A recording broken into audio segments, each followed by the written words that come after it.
और गद्दार को डिपॉजिट जब्त किए तो ही जब गद्दारों को सबक किया जैसा हो जाएगा उमनाबाद में।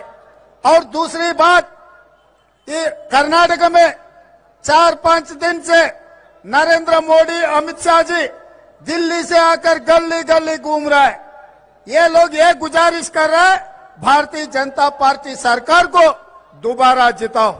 मैं ये पूछना चाहता हूं अमित भाई से, अगर दोबारा जिताए तो अभी 40% आप कमीशन ले रहे, दोबारा अगर जिताए तो 50% कमीशन लेने वाले, मगर गरीब लोगों को कुछ करने वाले नहीं है। इसीलिए ये 40% कमीशन लेने वाले सरकार को दफन करने के लिए हर कर्नाटक के भाई बहनों तैयार हो जाना है।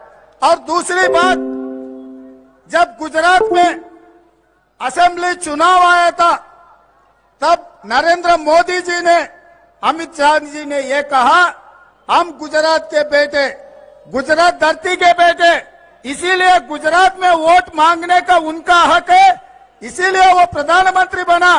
पूरा गुजरात इकट्ठा होकर उनके साथ में खड़े रहने के लिए वो बोल रहा था। आज मैं कर्नाटक भाई बहनों से मैं पूछना चाहता हूं, मल्लिकार्जुन खड़गे जी हैदराबाद कर्नाटक के इस धरती के पुत्र है, हम भी कोई अलग नहीं है। आप और हम साथ में थे।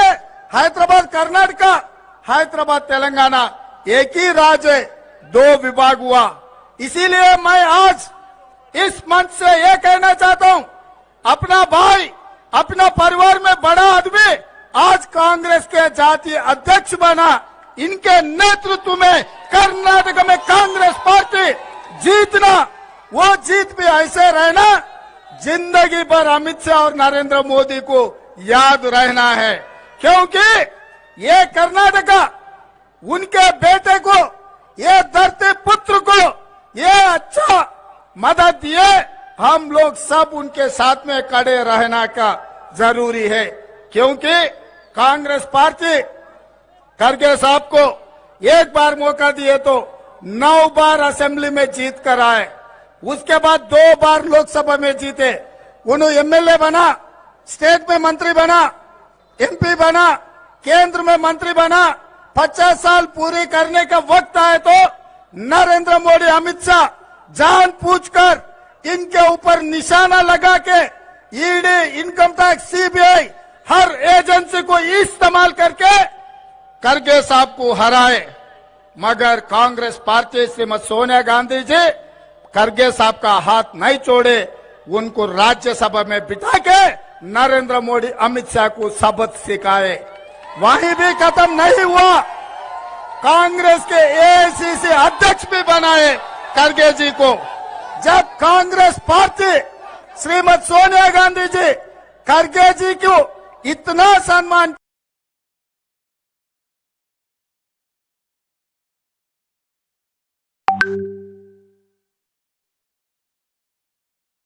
जी क्यों इतना पहले सरकार बनाए, दूसरे कदम कर्नाटक में इधर भी सरकार बनेगा 150 सीटों में। और आपके परिवार का, आपके भाई रेवंत रेड्डी के नेतृत्व में तीसरे कदम तेलंगाना में खड़गे साहब कदम रखेगा, तीसरी सरकार भी तेलंगाना में बनेगा। खड़गे जी के नेतृत्व में तेलंगाना हम जीतेंगे, हासिल करेंगे। कोई भी उमनाबाद से कोई भाई हैदराबाद आया, हम रहेंगे, आपके साथ खड़े रहेंगे। आपको जब भी तकलीफ आया, राजशेखर पाटिल के साथ साथ हम भी आपके साथ जोड़ेंगे। आपके तरक्की के लिए हम काम करने का आप लोगों को वादा करते हुए यहीं मेरा भाषण खत्म करता हूं। जय कांग्रेस।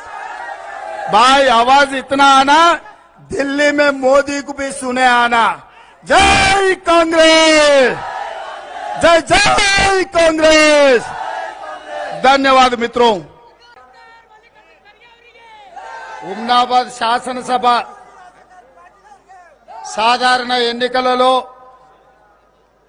కాంగ్రెస్ పార్టీ అభ్యర్థి రాజశేఖర్ పాటిల్ ను గెలిపించడానికి ఆశీర్వదించడానికి ఏఐసిసి అధ్యక్షులు మనందరి అభిమాన నాయకుడు రాజ్యసభ ప్రతిపక్ష నాయకుడు మల్లికార్జున్ ఖర్గే గారు ఇక్కడికి విచ్చేసి ఈ ఉమ్నాబాద్ శాసనసభ నియోజకవర్గ గడ్డ మీద కాంగ్రెస్ పార్టీ జెండా ఎగరేయడానికి వారు విచ్చేసినందుకు అఖండమైన స్వాగతం పలికిన మీకందరికీ కూడా మనస్ఫూర్తిగా ధన్యవాదాలు, కృతజ్ఞతలు. మిత్రులారా,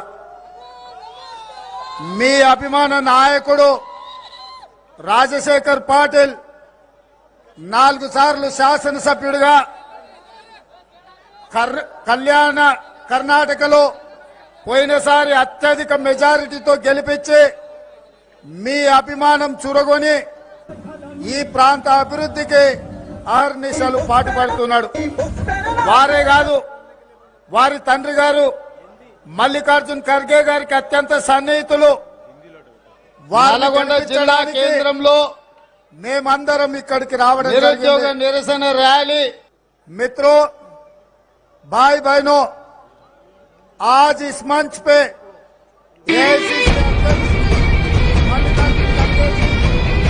एआईसीसी सेक्रेटरी श्रीधर बाबू जी और जाने माने नेतागण और कांग्रेस पार्टी कार्यकर्ता सब लोग आज राजशेखर पाटिल को जिताने के लिए इतना अच्छा, इतना बड़ा जलसा यहाँ पर रख के कांग्रेस पार्टी का जीत थाई हो गए.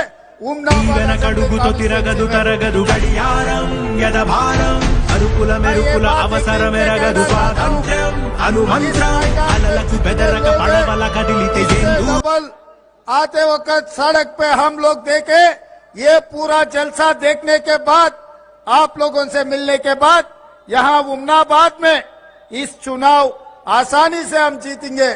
मगर मैं एक बात कहना चाहता हूँ, इस चुनाव हार जीत की नहीं, इस चुनाव हिम्मतदार गद्दार के बीच में इस चुनाव हो रहा है.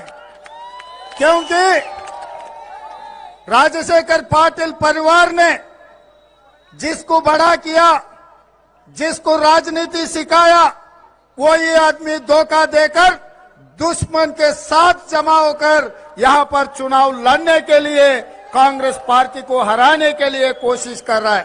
इसीलिए मेरा भाई बहनों से एक ही गुजारिश करना चाहता हूं, मैं इस बार हिम्मतदार को जिताओ और गद्दार को डिपॉजिट जब्त किए तो ही जब गद्दारों को सबक किया जैसा हो जाएगा उमनाबाद में.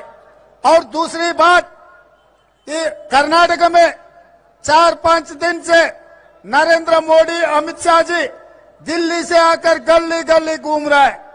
ये लोग ये गुजारिश कर रहा है, भारतीय जनता पार्टी सरकार को दोबारा जिताओ. मैं ये पूछना चाहता हूं अमित भाई से, अगर दोबारा जिताए तो अभी 40% आप कमीशन ले रहे, दोबारा अगर जिताए तो 50% कमीशन लेने वाले, मगर गरीब लोगों को कुछ करने वाले नहीं है.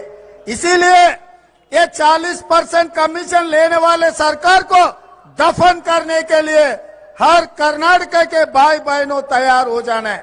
और दूसरी बात, जब गुजरात में असेंबली चुनाव आया था, तब नरेंद्र मोदी जी ने, अमित शाह जी ने ये कहा, हम गुजरात के बेटे, गुजरात धरती के बेटे, इसीलिए गुजरात में वोट मांगने का उनका हक है, इसीलिए वो प्रधानमंत्री बना.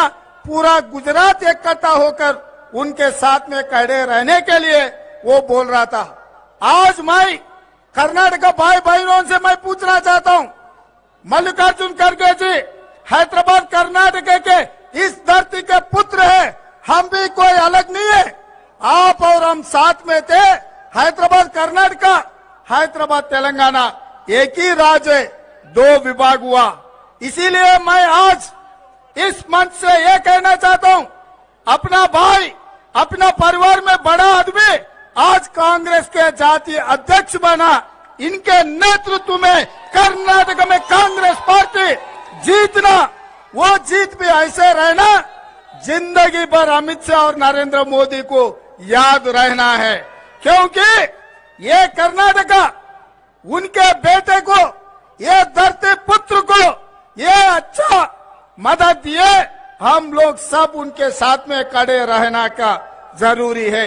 क्योंकि कांग्रेस पार्टी खड़गे साहब को एक बार मौका दिए तो 9 बार असेंबली में जीत कर आए, उसके बाद 2 बार लोकसभा में जीते, उन्होंने एमएलए बना, स्टेट में मंत्री बना, एमपी बना, केंद्र में मंत्री बना।